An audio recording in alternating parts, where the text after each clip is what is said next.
নমস্কার বন্ধুরা, আজকের ভিডিওটিতে আলোচনা করব আইবিপিএস এসও পদের বিজ্ঞপ্তি নিয়ে। কারা কারা আবেদন করতে পারবেন এই পদের জন্য, চলুন ভিডিওটি শুরু করা যাক। এই পদের জন্য অনলাইন আবেদন শুরু হয়েছে 1 জুলাই 2026 থেকে এবং চলবে 26 জুলাই 2026 পর্যন্ত।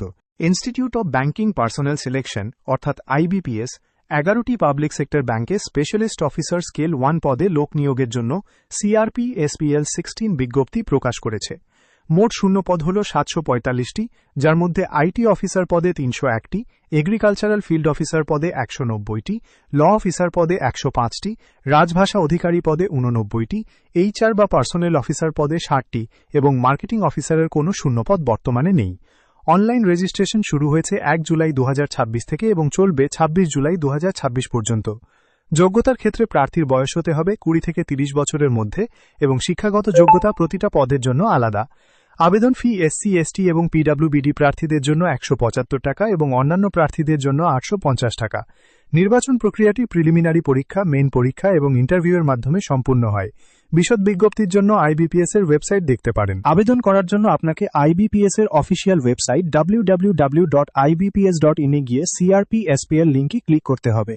এরপর click here to apply online for CRP specialist officer CRP SPL 16 নির্বাচন করে আবেদন ফর্মটি খুলতে হবে। সেখানে ক্লিক হিয়ার ফর নিউ রেজিস্ট্রেশনে ক্লিক করে প্রাথমিক তথ্য দিয়ে রেজিস্ট্রেশন নম্বর এবং পাসওয়ার্ড সংগ্রহ করতে হবে। সেই সাময়িক তথ্য দিয়ে লগ ইন করে পুরো ফর্মটি পূরণ করতে হবে। আপনাকে ফটো, স্বাক্ষর বা হাতের বৃদ্ধাঙ্গুলের ছাপ, হাতের লেখা ডিক্লারেশন এবং 10ম শ্রেণীর সার্টিফিকেট নির্দিষ্ট মাপে আপলোড করতে হবে। অবশেষে ছবি তুলে ওয়েবক্যাম বা মোবাইল ফোনের মাধ্যমে তা আপলোড করতে হবে। সমস্ত তথ্য ভালো করে যাচাই করার পর ফি জমা দিতে হবে, যার পর আপনি অ্যাপ্লিকেশন ফর্ম এবং রিসিপ্ট ডাউনলোড করে প্রিন্ট করে নিতে পারবেন।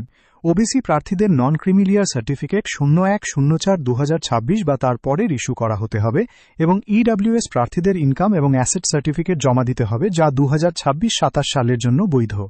এছাড়াও কিছু সাধারণ ভুল এড়িয়ে চলার পরামর্শ দেওয়া হয়েছে, যেমন একাধিক পদের জন্য আবেদন না করা, সঠিক মাপের ছবি ও স্বাক্ষর আপলোড করা, হাতে লেখা ডিক্লারেশন ক্যাপিটাল লেটারে না লেখা এবং ছবি সংরক্ষণ করে রাখা। এই ধরনের ভিডিও দেখতে চাইলে পেজটিকে বা চ্যানেলকে ফলো করে সাবস্ক্রাইব করে পাশে থাকুন। ধন্যবাদ।